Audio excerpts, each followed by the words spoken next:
This weekend, Super Bowl weekend. I look forward to watching large people smash into each other. But in the last segment, we talked about equality, fairness. We all like fairness.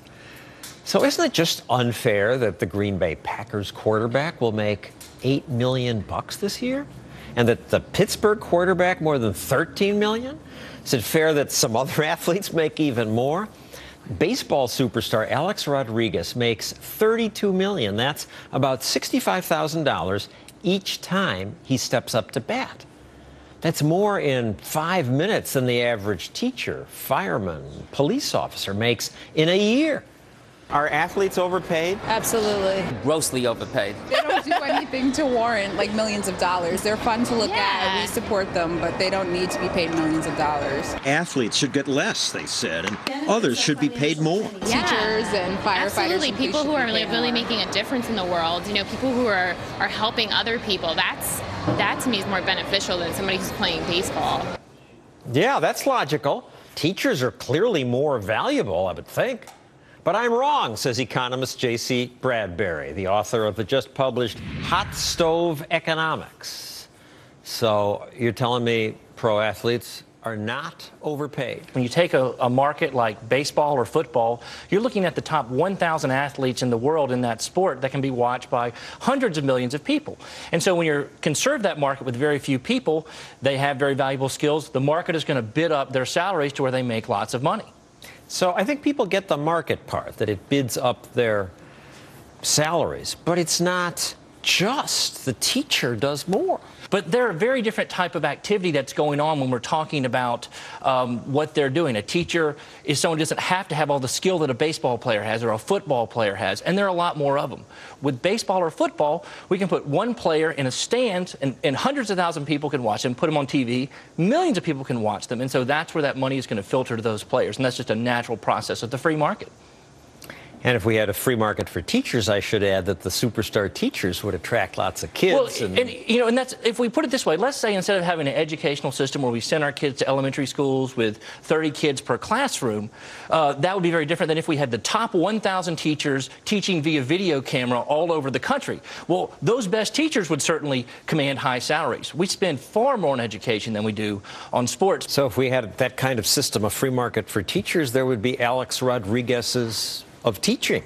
Well, if they'd the industry, be making millions of dollars. And if the industry was designed that way. But the interesting thing is about teaching children, and I'm a teacher as well, there are a lot more people who can teach children than can hit a 90-mile-an-hour fastball and hit it out of the ballpark. And so because of that, there's a lot of competition for my services, which is why I make so much less than Alex Rodriguez. And you're not envious? Well, you know, I really appreciate it. And I think about athletes. We often tend to look at these guys and feel jealous. These guys make so much money playing a kid's game. But they get up, they work hard, they do the same thing I do every day. They just play baseball. And the thing about it that doesn't really bother me about that is that it's cheap entertainment for me. I spend very little money just watching commercials, going to games, and I get plenty of enjoyment out of it. Why feel jealous? And how come people are bothered by paying athletes a lot of money, but nobody seems to object to Oprah Winfrey making millions? Right. You know, and every year Forbes puts out its top 100 highest paid celebrities list. And sports stars are barely even on that list. You look at someone like Oprah Winfrey, who makes over $300 million a year, and that's probably underestimating what she's worth. And no one complains that Oprah is doing harm or Oprah is hurting people, but it's just entertainment dollars. And like baseball players or football players or boxers, whatever, Oprah is a singular talent, and she can be enjoyed by lots of people, which is why she commands so much of the market and earns such a high wage. All right, this is the Fox Business Network. On the top of the Forbes list are these businessmen who lots of people say they're overpaid. Right, and the problem is it's very difficult to observe what a CEO does and why they're so valuable. But again, they have scarce skills too. One of the reasons I started studying sports and business is because there's a lot of good data out there. I can judge how well players perform versus what they're paid.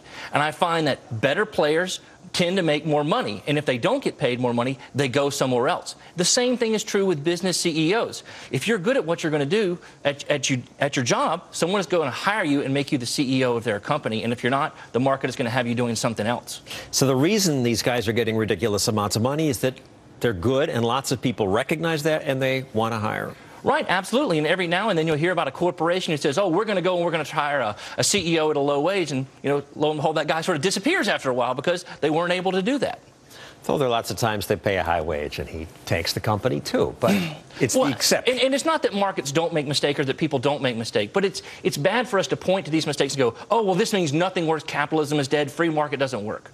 Everyone makes mistakes, and the point is that the market is actually going to catch those mistakes very quickly because there's a lot of money to be lost. Shareholders don't like it when their companies go under, and so that's why these guys, when they perform poorly, quickly lose their jobs.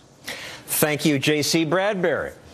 Later tonight, I'll test my skills at a sport that my state has stupidly declared illegal at its highest level. But next, college sports make millions for the universities and the coaches and the TV networks and pretty much everyone but the players. So, should they get a cut?